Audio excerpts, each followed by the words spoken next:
Is it possible to know in the moment when something big is happening? Does anyone in the middle of a movement ever see that movement in real time?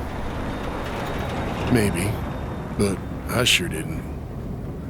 I never saw it coming. 1, 2, 3, 4!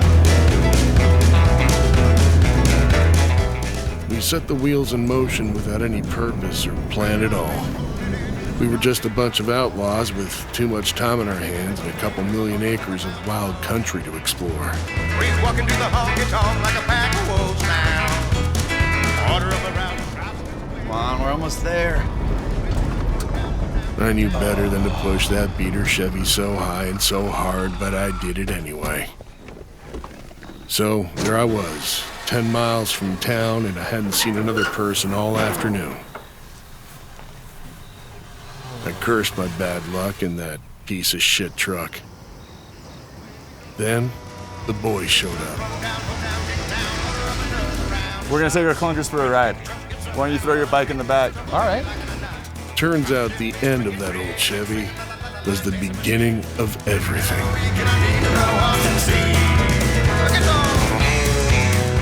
Rugged mining roads were scratched into the steep slopes of every river valley across the West Elk Mountains. It was on those roads where the Grubstake gang began to push the boundaries of what was possible on a bike. Have a good ride, boys. We'll see you at the bottom. Last one to the truck by his first round at the Grubstake. I've been holding it in through the whole work week. Now it's Saturday night and I'm about to roll. It's Saturday night, I need to put the... On that first night, I had a hell of a ride. But none of us knew, or really cared, how far it would go. It's Saturday night, I need to blow off some steam.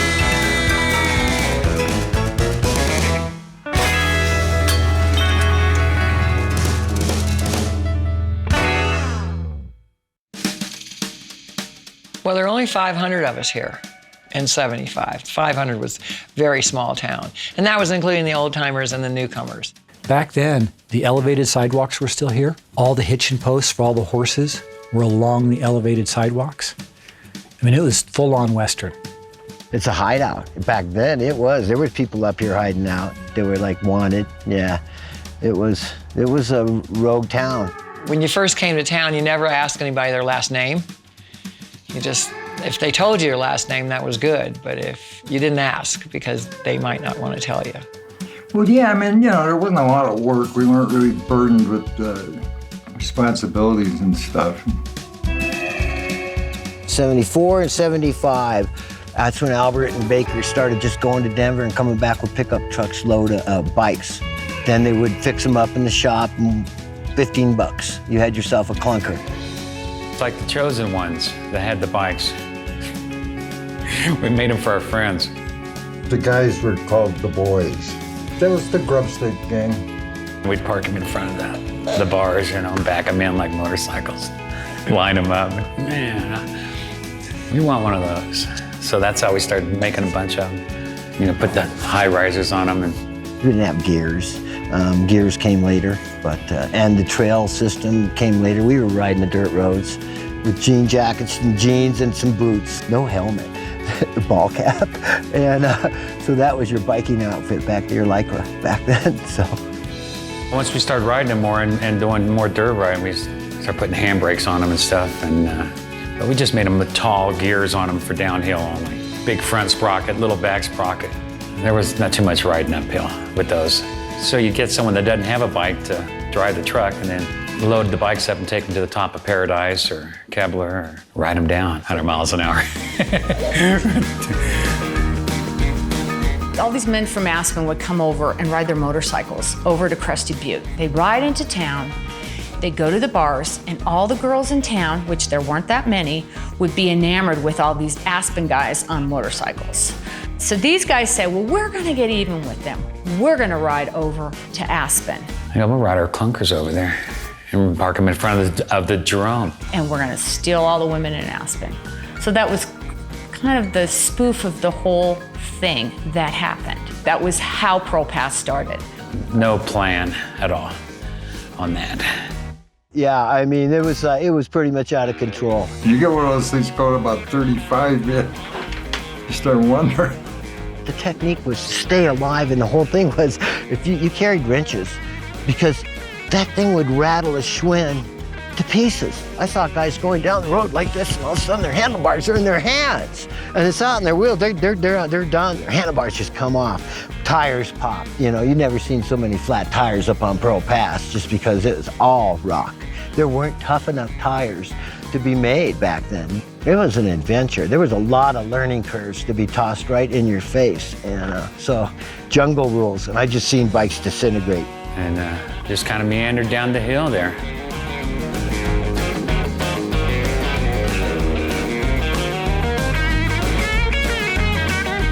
We were over there partying, you know. It wasn't about biking. Yeah, I would say we're definitely a bunch of outlaws.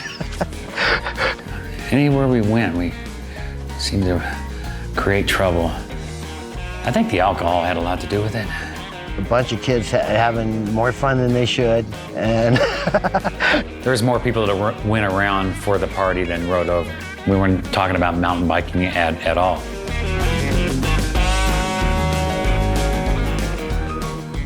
That winter, we called it the Year of None, and it was terrible. So right in the middle of the winter, we had a bike fest. It was a great celebration, and then of course we just partied right through the night after that. Everybody had a Schwinn out there. So I think that was one of the things that really kicked it off, that one festival in the middle of the winter, unique mountain biking. And then after that, everybody was riding bikes. Just opened up all kinds of avenues for having fun on bikes in the mountains, you know.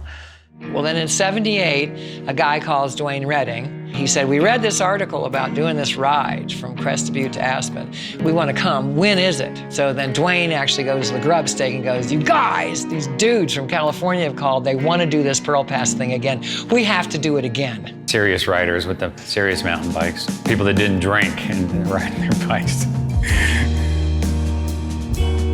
This became the place where they came to be a part of what was going on and just comparing notes and looking what other people were doing and just being a part of something. It was like the Woodstock, I guess, of mountain biking at the time. It was great fun. We were downhillers for the start.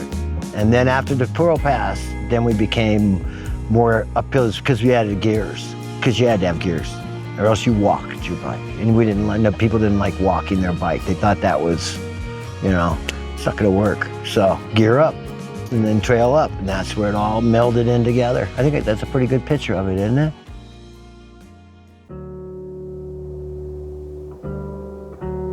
Back then, I was really good at finding things to do that didn't cost money, like wandering the mountains in search of rumored trails and exploring the potential for new ones.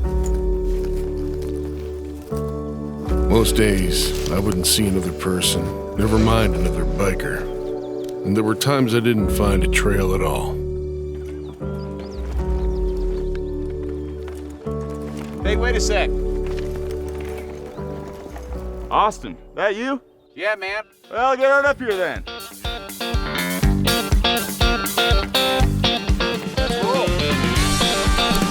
Once the second wave of bikes synced up with single track, there was no turning back. We went from riding narrow slivers of dirt stomped in by horses, cattle, and wildlife to building our own trails in the blink of an eye. Mountain biking had found its flow.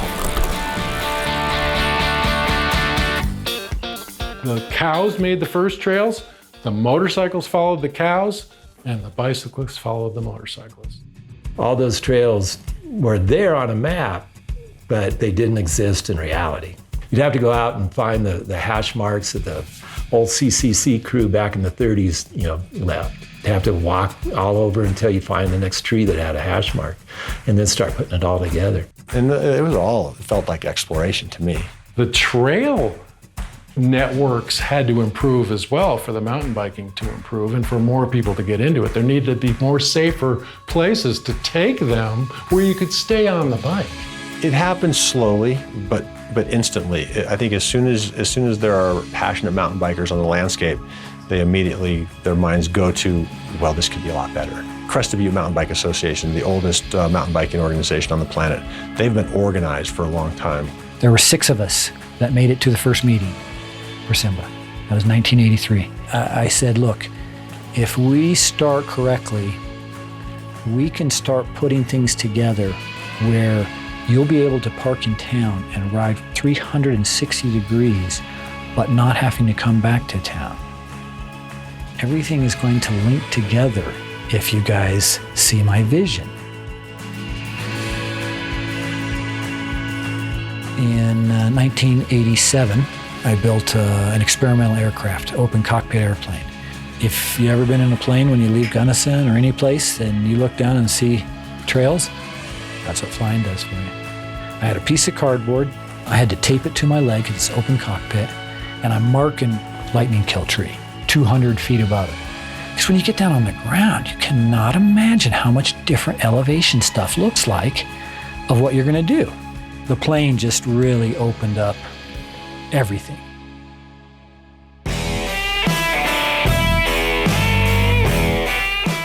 You could start getting the feel that about mid-'80s, you were like, okay, this thing is going for it. I can see this is going to explode. You could really see it coming. And it did. It just kept multiplying every year. Then the interest went through the roof. We went from 85, still doing just Pearl Pass tours, to having the World Championship in Durango in 5 years. So it obviously, it was a huge growth spurt.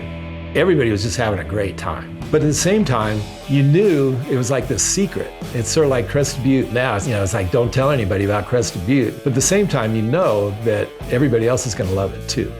It was the heyday. That was definitely the heyday. By '88, when the Hall of Fame started, we knew what was going on. We had an idea that this was like a freight train and it was moving pretty fast. A lot of stuff happened here that has changed the history. It was just a rare combination of people and time.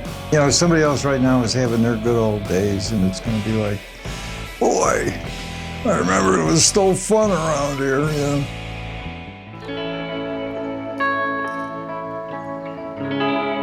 Mountain biking never brought me fame or fortune like many of the folks I met during the years of invention and the decades that followed.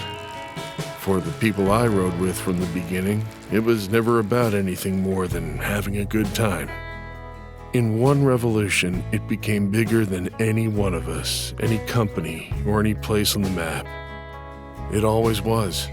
We just pushed our bikes up a little higher than the rest.